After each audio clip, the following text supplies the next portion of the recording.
He touches the ball on literally every offensive play. The starting center for the Georgia Bulldogs, or at least the presumed starting center, Warren Erickson, is missing right now in terms of practice at Georgia because he's got an injury, and it's an injury to one of his hands, the one that he snaps with. Dean Legge from Dog Post, Making You a Smarter Georgia Fan. So this has already been a pretty turbulent time at Georgia with Scott Cochran no longer at practices, or at least right now not at practices. And now you've got Warren Erickson out. That's something to be concerned about for sure if you're the Georgia Bulldogs, JT Daniel, Todd Monken, and company. They certainly have players that can come in and take over that spot. The first one that comes to mind is Cedric Van Pran, who has definitely gotten a lot of eyeballs in the last few years, but he's not played a ton. And when I say eyeballs, a lot of attention has come to him. Cedric Van Pran Granger. So Georgia's a little bit in a tough spot right now. When you don't want to lose your starting center, and Warren Erickson started playing I think it was against Missouri, if not South Carolina, and took it from there into the Peach Bowl, where Georgia came from behind to win that ball game. So you've got a lot of options at center. I do think for now it will be Van Pran Granger. You, in theory, could put Jamari there. I'm skeptical that will be the case. I do think Austin Blasky is running with the threes, which will now mean he's kicked up to the twos. I also am not so certain how long Erickson will be out for. This isn't something that seems like it's season ending.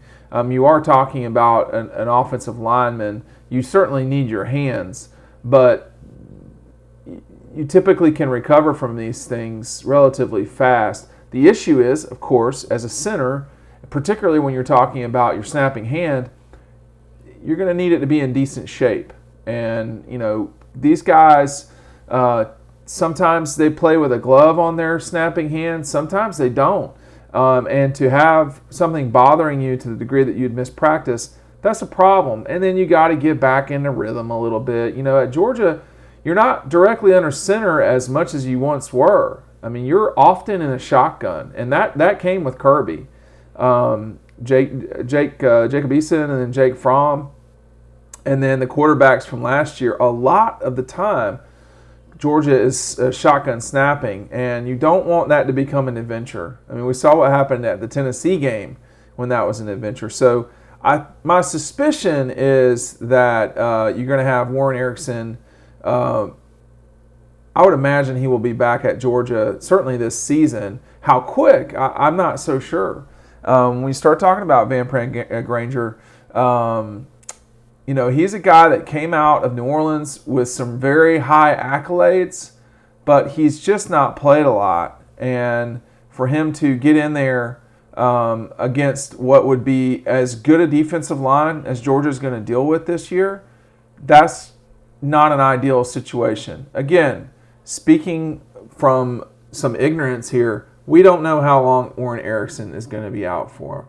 I think typically, and I've found over the last 20 years, when a player is injured and they're really injured, you hear about that in a big, big way. That's not really what happened here. A broken hand, you wouldn't want to recover from something like that. So Georgia's really absorbing some preseason bumps and bruises along the way here. And we'll just see how it goes. Again, they have options, but you don't want to figure out who your left tackle is when you're figuring out who your center is. The starting left tackle for a lot of last year is a guy that I'm talking about playing center. So I don't think you want Jamari playing center if you can help it. You could get away with it, I guess, because you got some guards, and Jamari is, you want your center to be very attuned to what's going on out there on the field. You want your center to be very smart, intelligent. And he's going to help identify the coverages, identify who the Mike linebacker is, so you can take it from there in terms of who's going to match up with whom. And that's an important thing. But, guys like Van Pran Granger, they've been in the program for a while now. And when it's time to step up, it can't just be that we just say, hey, next man up. It needs to be that those guys are ready. Matt Luke is one of the better offensive line coaches around, and we're going to have to see how much development has happened. There's been a lot of momentum about Cedric Van Pran and Granger, but we've never seen him play. And the other thing is, if you've been rolling with Warren Erickson for a while, you wouldn't want to stop doing that. That would still be the person that you'd want to go with, all said and done. Georgia's going to have a scrimmage on Saturday. That's how this normally works. So that would be, I think, the 14th or 13th. And so that will tell us a lot about where Georgia's really at on the offensive line. Because I think if Warren Erickson to be out for a while, you'd see some juggling on the line because you've got still 3 weeks or so to get ready for Clemson and beyond. If you don't see, it's also possible that Van Pran is your best center after Warren Erickson.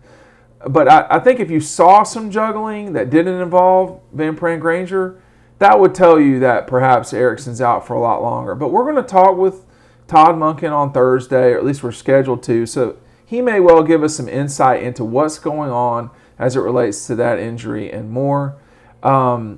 It's not ideal to lose your center, but Warren Erickson is a guy that is a returning starter. He had some time as a starter at the end of this last year, and they've been rolling with him for almost 9 months now. So there's going to be continuity stuff. If he's back, I think it's just a matter of how well does he play. And, because again, the one matchup in this Georgia-Clemson game that's probably not ideal for Georgia is the O-line against Clemson's defensive line. And that's really more about Clemson's strength than it is Georgia's weakness. That is probably the strength of their team, even over the quarterback spot for them. So this is something you got to watch. It's not a insignificant thing coming into a game where you've got two top 5 teams in a primetime fight, and the winner really sets themselves up with a lot of runway as the rest of the season goes on. Make sure you're checking out Dog Post. We'll see you over on the website.